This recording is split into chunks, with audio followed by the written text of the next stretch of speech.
Thank you so much for joining us on Straight Out of Savannah, talking with Tammy, with my guest, Henry Mason. He's an amazing, amazing young man. He's going to introduce himself and tell you what he does. Take it away. Sure. Thank you. Thank you for having me. My name is Henry Mason Jr. I'm actually a graduate of Morehouse College. I'm in Atlanta right now, and I started a home care and hospice company in 2014 in Atlanta. It's called Precious Hospice, Precious Healthcare.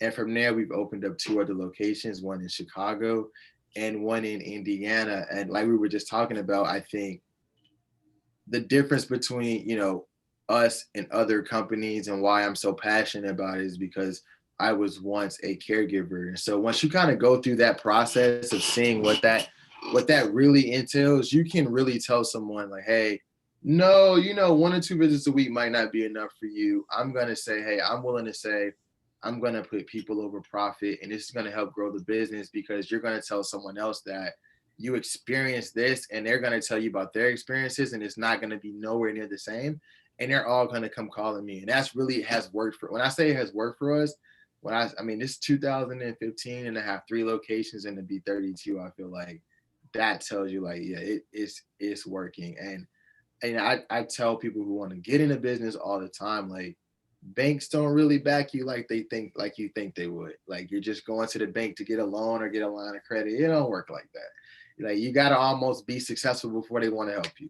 So you really got to kind of figure those things out. And when I went to Morehouse, I got a degree in finance, and I will say probably one of the better decisions I've ever made, because it allowed me to kind of understand business without getting a job in business, because we went through so many different types of case studies and different things. So when I got into the real world, I just implemented those same things into my business. So it wasn't, and I never had to have anything. So starting off, you making $30,000, $50,000 a year, you might say, why would you do that? Because I had job offers for more, but I understood the bigger picture. So now, obviously, I make more, but at the time, it was, me and trying to figure it out. And I would say my apartment was smaller than this office, not the whole office. Like, it was smaller than this office right here. Like, you could barely fit a bed in there, but now it's nice, so it's cool. That's good. That's good. So tell us a little bit about what drove your journey to entrepreneurship in this particular field. So I would say it started when I was about 15, and 15 or 16. So the field itself, you can kind of break that down however you want, right? And it's just about wherever your opportunity is, because I feel like entrepreneurs really follow opportunity. Like, I think people preach passion and purpose and all of that, but I think there's like, people are reluctant to say that a lot of it really is, if you're an entrepreneur and you find an opportunity or you find a space or a niche that you can go into, you'll learn that space, right? Yeah. So I don't have a clinical background or a healthcare background at all, but I learned this space. But I remember when I was 15, there was a guy from my church, and I promise you, he would come pick me up at 4:30 in the morning, and we would cut grass in the summer. Wow. And for a while, he would give us $50 a day to cut grass for 8 hours. And then one day, this man decided that he was only going to pay me $25 for up to 7 hours worth of work. And that, for me, I did it for about a week, and I saw the pay change, and that just wasn't going to work for me. And I went to, I'm serious, I think I went to a pawn shop or something. And I was like, wait a minute, if he's getting this much and he can afford to pay us seven or eight guys to go cut grass, I'm probably better off getting a lawnmower, which I went and got a lawnmower from a pawn shop. And I just started going around the neighborhood. And I think my first Saturday, like, I started at like 6, just knocking on doors, like, hey, can I cut your grass? Hey, can I cut your grass? Hey, can I cut your grass? I made about $600. That's in one Saturday, like, in a few hours, more than I had ever made with him in 2 weeks, probably, right?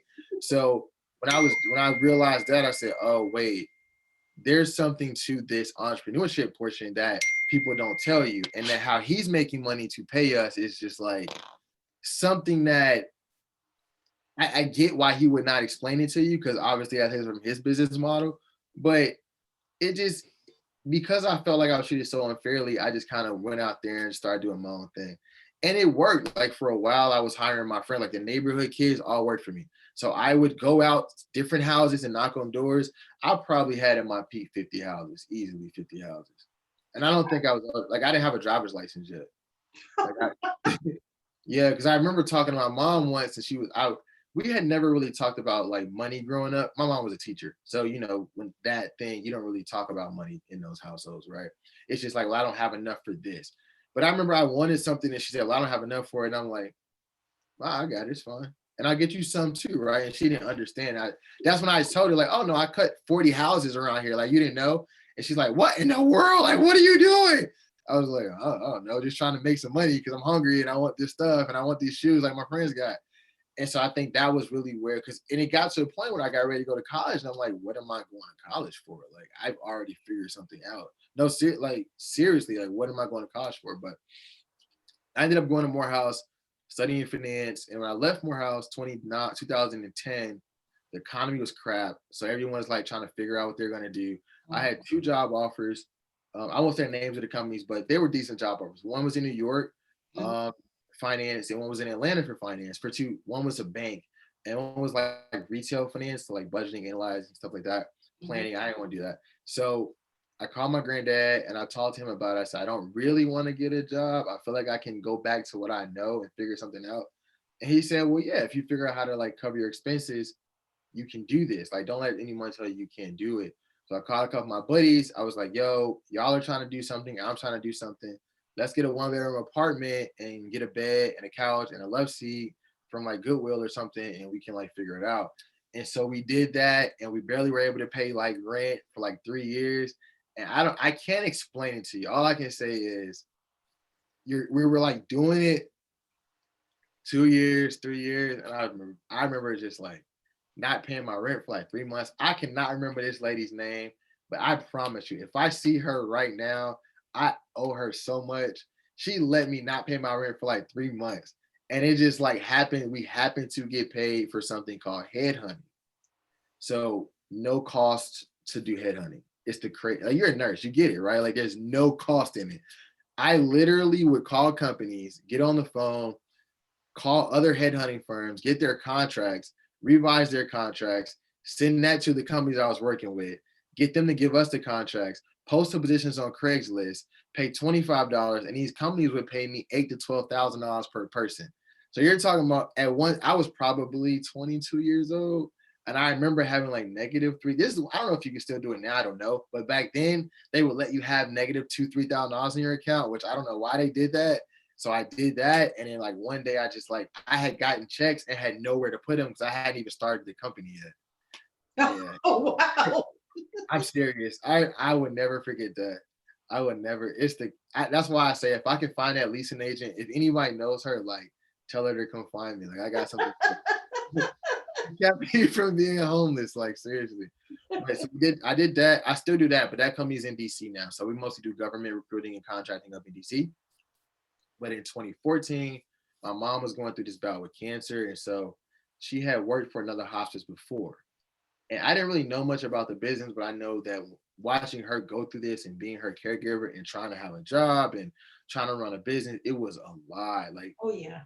it was a lie. Like, there would be, with her chemo treatments, it would be 12 hours where she felt fine and I'd be happy, and 12 hours where she'd be just throwing up on the floor. Not continuously, obviously, but there would be some that the nausea would be Right. so bad. She'd be so nauseous, like she couldn't function, and medication didn't help. Like, it just Mhm. wasn't helping at all. Yeah. She couldn't fix her food. So it was just very like a traumatic, to me, it was a traumatic experience. I had never, even if I had seen it, I would never expect to have seen it with my mother as a 25-year-old. Right. So I kind of went through that, and she told me, she said, hey, my job, they don't really care about me. They haven't been up here to check on me, and they're a hospice company.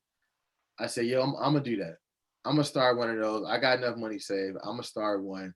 You know how to run it? She said, yeah. I said, don't worry. I'm going to learn. Teach me how to run it while she's on her chemo bed, right? This is before COVID. So this is way before COVID.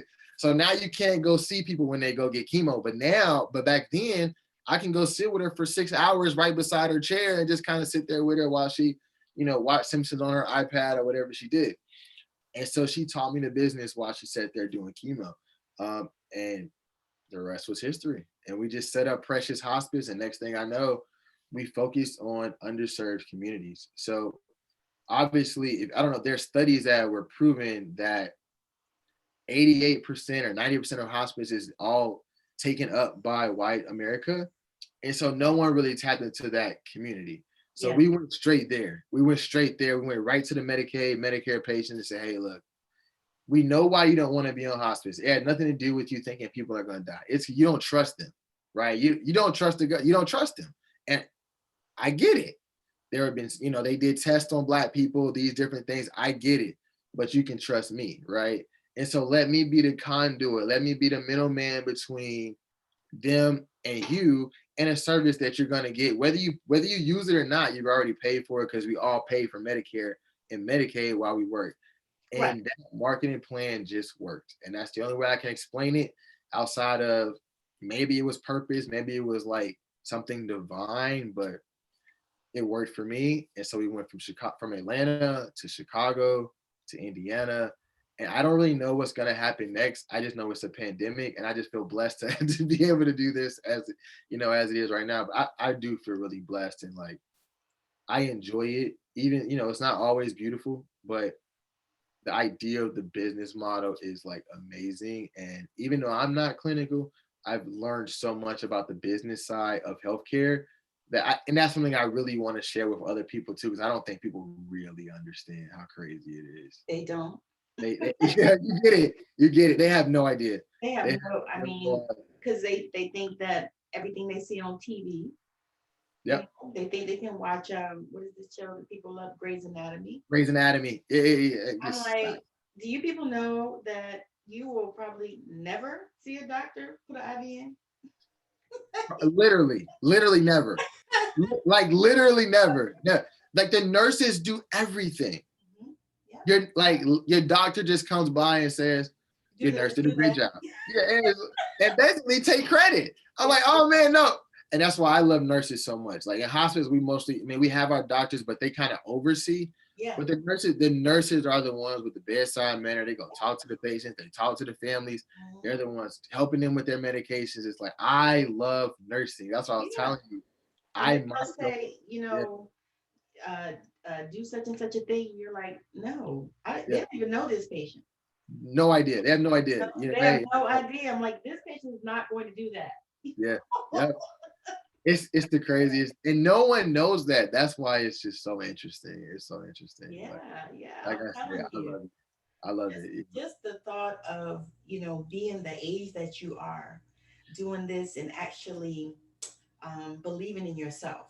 Yeah, Okay, so one thing I wanted to ask you, because I was looking at your stuff and it said overcoming fear in order to grow a successful business that can truly make a difference in our communities. And yeah, that impacted me.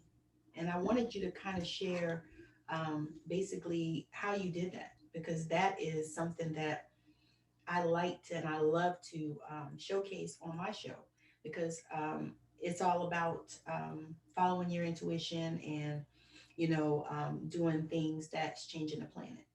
So to yeah, me, that is an amazing feat, because so many people let fear stop them from, doing the thing that they're being called to do. And just like you said, we talked earlier about people talking about passion and purpose and all this kind of stuff.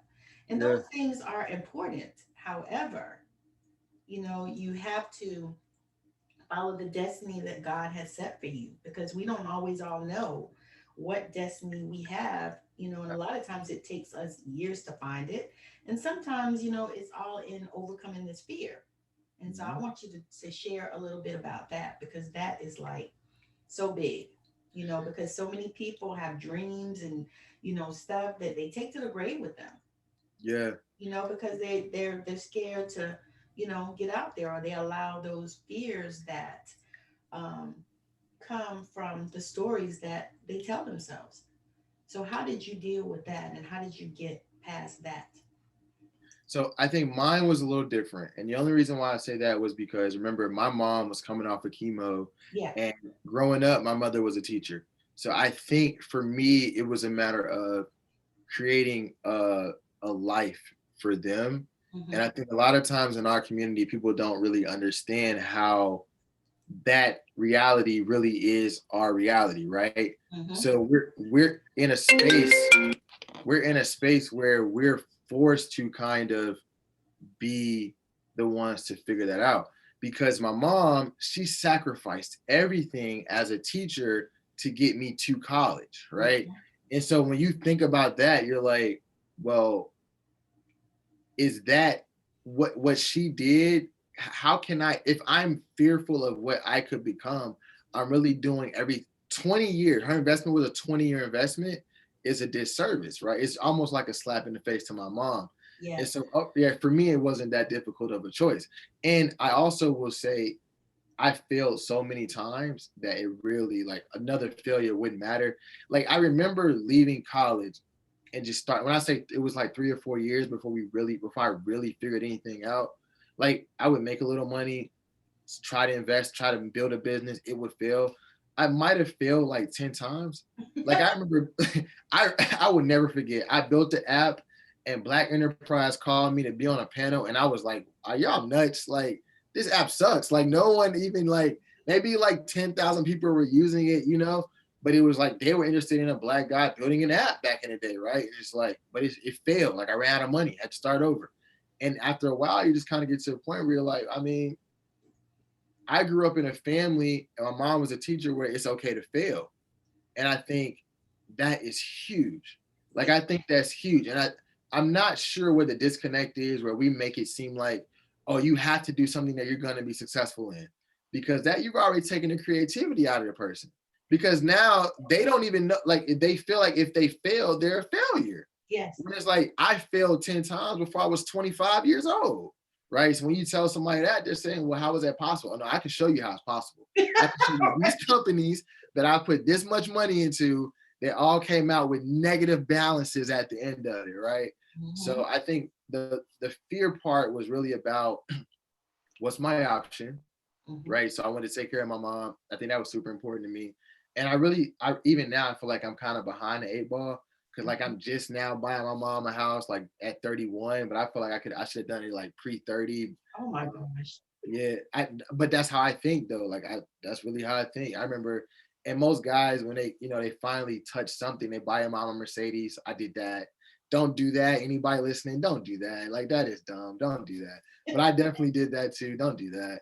But, like, just those different things, and I think, like, seeing her proud of it made it so worth it. Like, it makes it so worth it. Like, even now when she talks to me like this love and this genuine appreciation that she has, and I'm telling her, like, well, I mean, technically, I'm only smarter because you're a teacher. So if you're living with a teacher, you're gonna be a little bit smarter than most people, right? Your vocabulary is gonna be a little more advanced than most people But your age. totally. Yeah, so, little things like that. So, yeah, but just overcoming fear, I just think you got to know why you're doing it, right? And it's like, once you understand why you're doing it, you can get through the hard parts. And some people, the hard parts last for a month or a year. Some people don't figure it out for 40, 50 years. I mean, the KFC guy didn't figure out he was 60, right? Right. Really? I think he was like 62 years old. Colonel Sanders figured out how to, at KFC. So we don't know when. We just know that if we keep trying, in my opinion, eventually it will work for you. I agree. Yeah. I agree completely. And I tell people that all the time because ladies are like, oh, well, I'm already old. And, my kids are grown. And now I have grandkids, blah, blah, blah. And I'm like, yeah, well, my mother is going back to school when she's 70. That's what There she you wants, go. And There you I'm go. like, you do what you want to do. I was like, that now, 40 is a new 30, 50 is a new 40 or whatever. But yeah, you can do whatever you want to do. And that is so key. And I'm just excited just to even have this conversation with you. Oh, please. Oh, please.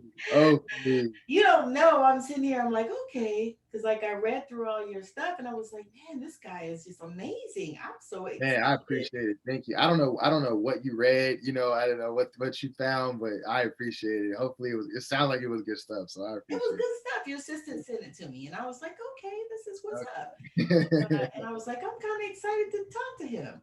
And it's funny because people are trying to always, like, I want to get the story out more, Hmm. but it becomes difficult because you got to choose the right platforms. Like, and that's what I tell, Ray, her name is Ray.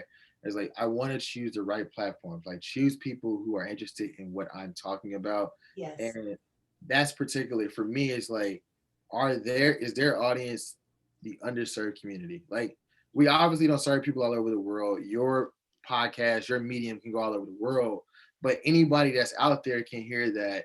Yes. No, we're trying to reach you, and that you don't have to necessarily trust these types of people if you don't want to. I don't think it's a problem with it, but if you don't want to, and we know that to be true because we aren't taking the vaccine, Yeah. right? Like we even have nurses who don't want to take it. We have like we've seen nurses like from hospitals and different things like that that say they don't take the vaccine. Was like it's really not an option, right? Like it's not an option, right? So, but I get it. I understand it. I totally understand it. But at least they know that you can kind of go out there and try your thing. Like even with you doing your podcast, it's like a podcast is tough, right? And you're coming up with 1,000 subscribers. Like that's we need to give a hand clap for you. That's exciting. No, really, that's exciting. Because there's so many different podcasts. Like there's so many different hospices, right? You're just trying to find your niche, and maybe it's the tiger in the background. Like I don't know I'm what it telling is, you, but right? I'm telling you, the thing is, I think what excites me so much about your story is that you want to make a difference and you want yeah, to do it the right way. yeah. Because there are lots of hospices. As I worked for hospices myself Oh a wow, few times, I worked in the office and in the field. And so many of them, they're just after money over people and they don't seem to care about the people. And especially our people, we have to say it, the underserved community because they just have to profit and they don't, it used to bother me really bad sure. Yeah, because I like to, people, you know what I mean? And yeah, the thing is there are so many companies that are doing what you're doing, but they're not doing what you're doing. yeah. That they're not taking care of not only the patients, but not the staff, because the thing is that if you have happy staff, then you're going to have happy patients. 100% of the time. I If don't know where the disconnect is, but that's like the most common sense statement I've ever heard that people overlook. And I don't know what the problem is, but it's very simple. If you have a nurse and she is happy, how Mhm. do you think she's going to treat her patients? Exactly. Right. So I'm with you there, right? And so, but I also understand, right? You have to stay in business, Hmm. and Yeah. you want to scale, and you want to scale fast, and you want to, these companies are not easy to start, right? You're talking 200, $300,000 roughly for sometimes for depending on the city, it could be $400,000 to start one. Hmm. So I some of it is like they are chasing these profits, and it's like for me, I think the real difference is maybe it's because I'm younger. I don't know. I feel like I'm playing a marathon. Like I'm not trying to run and beat you in this year. I'm not gonna do that. We're talking brand recognition. Can the name Precious get out there? We just started what we call the Precious Box. And what it is I see a lot of people giving to children, right? But who does anything for seniors? And I see all these commercials like, hey, for 50 cents a day, you can help a child eat. It's like, maybe we are helping a child eat. We don't really know, right? But Hmm. imagine a concept where you can actually give something to a senior that's tangible and you can make their whole year. One item, we're giving them one box a month. It's a curated box, so many different things in there, blankets, shoes, t-shirts, jumper. It's like different things that make seniors happy.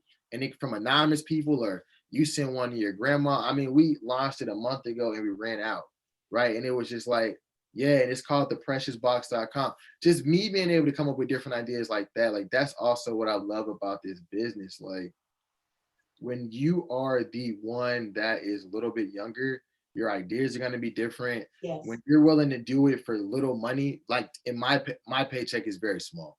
When I say, I mean relative, right? To a CEO of a company with 3 locations, it's Yes. very small. Hmm. So when you look at that, it's like I can take all that money and we can come up with new concepts.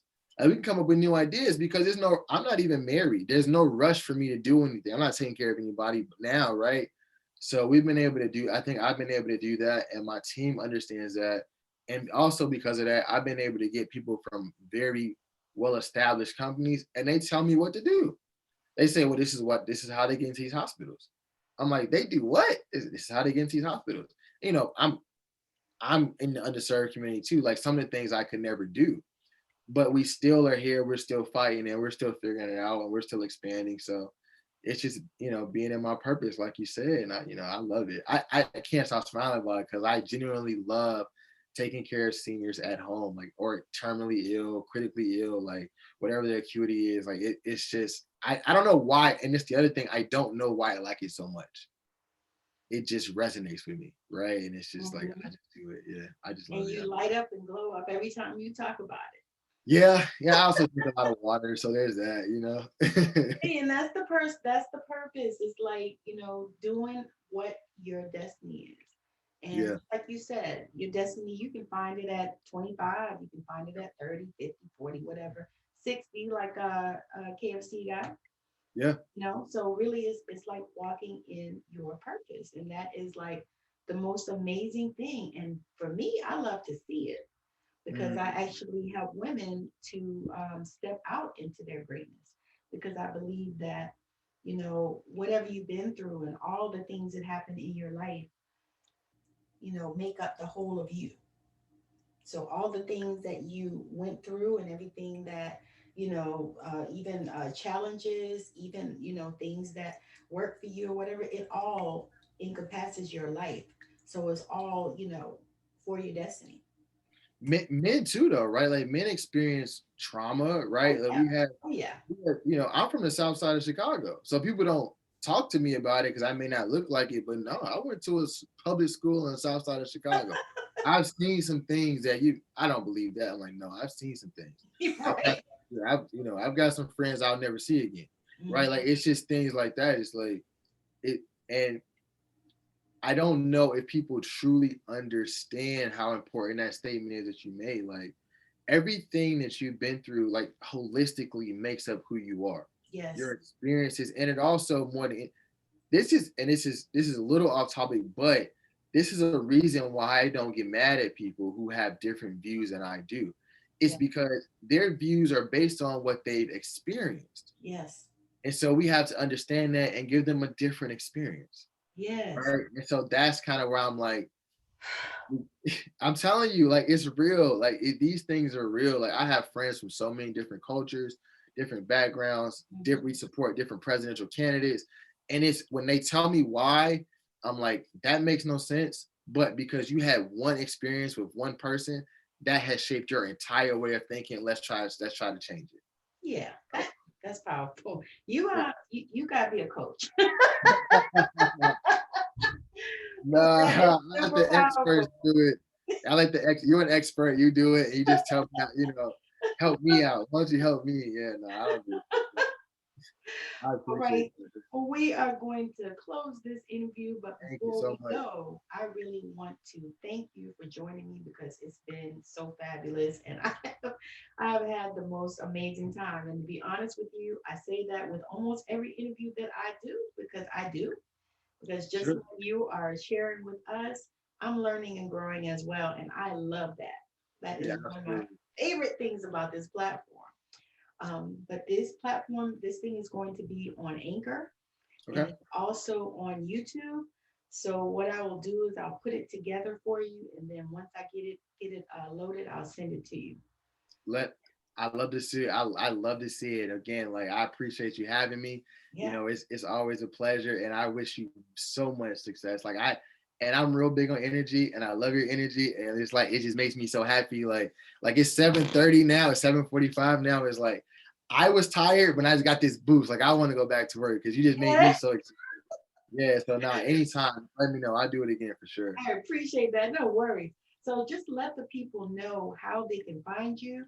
Like your social media or your Sure. website and all that kind of stuff, and how it is that you feel like you can help them.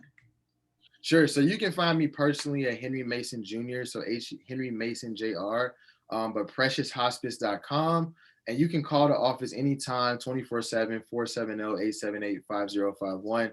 And we're in Georgia, Illinois, and Indiana. We do home care, hospice, and palliative care. So anyone that you know that is a senior or critically ill or terminally ill that wants care at home, we can take care of them. And the vast majority of what we do is no out of pocket costs. Like when I say it's literally no out of pocket cost, we try to figure it out with you. And we just kind of go in and kind of give you the care and support and more importantly, the love that no one else is going to give you, because we look like you and we understand the underserved community. That is so powerful. Uh, Oh my God, that is so powerful. It almost sounds like a commercial. You know, But it sounds like it's real and you can actually hear sure. your passion. You Yeah, I can appreciate it. hear that, I mean, honestly, you can, because I talk to people a lot and all the time, you can always feel, and just like you said, the energy, you can feel and know if people are being real with you, if people are Absolutely. authentic, and you are authentic. Thank you. I appreciate that. Thank you. I appreciate that. No, I really do. You're I really do. welcome. You're so welcome. And I've truly enjoyed this interaction. It's been Absolutely. amazing. Anytime. Anytime. I look forward to it. I wish you all the best. Thank you. Same to you. And All we're right. going to say bye now. Bye.